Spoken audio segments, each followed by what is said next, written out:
Pero nung nandyan na, parang nawawala. Pero this time, hopefully, may pag-uusap kami na this time, ayusin na ang food security in the form of organic farming. And then, at the same time, magkaroon ng Sustainable Livelihood Program project sa bawat barangay. The same time, ang bawat may bahay magkaroon, gawin natin hilig ang pagtatanim natin sa ating mga bakuran.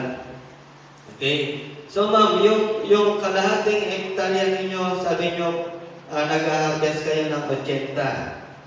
Okay. Ngayon, sa susunod pwedeng bumaba, pwedeng tumaas pa. Pero nakapix kayo hanggang ilang kaban po?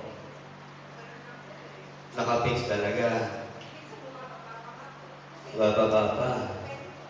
Kasi acid na yung lupa. Okay? So, sobra na po yung acidity ng lupa. After 10 years, hindi nyo na pakikinabangan. So, lahat tayo, saan ba tayo nabubuhay? Sino rito yung hindi kumakain? Diba? Sino rito yung matakaw? Diba? Okay. Ang pera hindi natin makakain. Ang ginto, hindi natin makakain. Parating na ang araw na mababaliwala ng mga bagay na yan. Importante sa lahat ang pagkain. Nagto-total reset na po ang buong mundo.